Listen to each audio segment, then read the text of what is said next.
اب جتنی بھی جنگیں آپ دیکھیں گے، جنگ بدر، جنگ احد، جنگ خندق، یہ سب مدینے کے آس پاس ہوئی ہیں۔ اس کا مطلب یہ ہے کہ صحابہ نہیں جاتے تھے، مکہ والے لڑنے کے لیے آتے تھے، کیڑے کم تھوڑی نہ تھے، مار کھاتے تھے، مرتے تھے، پھر آتے تھے۔ حضور پاک صلی اللہ تعالیٰ علیہ وسلم اور صحابہ کو چھیڑنا ان کی عادت تھی۔ جنگ خندق بھی جو ہوئی ہے وہ کہاں ہوئی؟ مکہ میں نہیں ہوئی، مدینے کے آس پاس، مدینے سے صرف 5 کلومیٹر کا فاصلہ ہے۔ یہ مکہ والے پوری تیاری کر کے 12,000 لوگوں کو جمع کر کے لائے تھے، اتنا بڑا لشکر کہ جنگ احد کے بعد یہ تیسری جنگ تھی، ان کا حوصلہ تھوڑا بڑھ گیا تھا، مدینے والوں کو ماریں گے۔ اور مدینے میں رسول کریم صلی اللہ تعالیٰ علیہ وسلم کے ساتھ جو صحابہ، اس وقت بھی فاقے کا عالم تھا، ابھی پورے اسٹیبلش نہیں ہے، اور یہ جو جنگ لڑی گئی ہے وہ ایک الگ ٹیکنیک سے لڑی گئی تھی۔ حضرت سلمان فارسی رضی اللہ تعالیٰ عنہ صحابی رسول، وہ فارس کے رہنے والے تھے، وہاں جو جنگیں لڑی جاتی تھی 2 جماعتوں کے بیچ میں ایک گڑھا کھود دیا جاتا تھا، خندق۔ عرب والوں کو یہ طریقہ معلوم نہیں تھا۔ حضرت سلمان فارسی نے حضور اکرم صلی اللہ علیہ وسلم کی بارگاہ میں مشورتاً عرض کیا کہ مشرکین مکہ اگر آئیں گے تو ایسا ہے کہ مدینے میں داخل ہونے کا ایک ہی بڑا راستہ ہے جس سے پوری فوج جا سکتی ہے، باقی سب چھوٹے چھوٹے راستے۔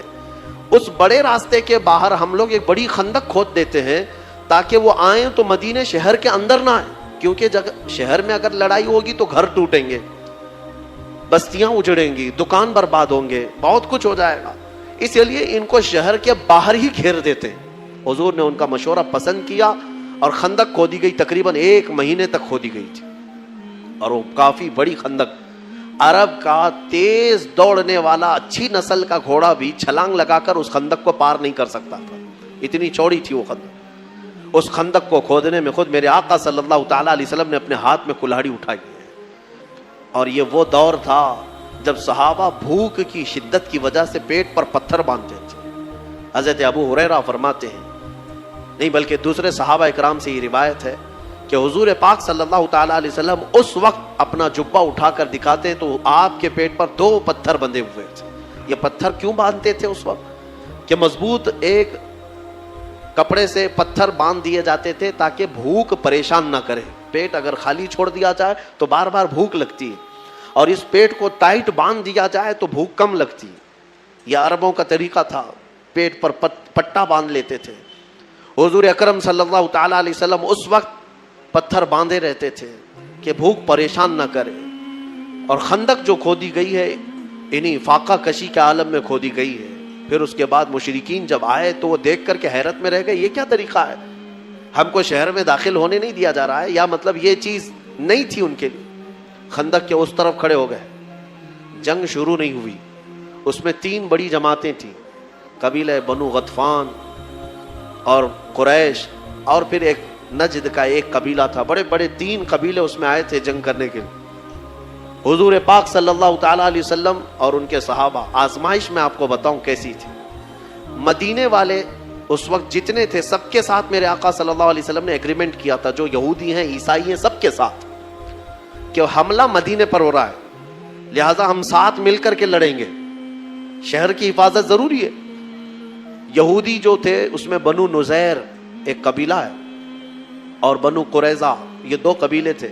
بنو نذیر کے ساتھ بھی حضور صلی اللہ علیہ وسلم نے معاہدہ کیا تھا، مکہ والوں کے خلاف ہم سب مل کے لڑیں گے، کیونکہ نقصان ہوگا تو تمہارا بھی ہوگا ہمارا بھی ہوگا مدینے پر۔ تو سب کا اس بات پر ایگریمنٹ تھا۔ لیکن آپ کو میں بتاؤں، جب لڑائی کے لیے آئے تو طے یہی پایا تھا کہ وہ مدینے کے جتنے یہودی اور عیسائی ہیں وہ بھی حضور کے ساتھ کھڑے رہیں گے۔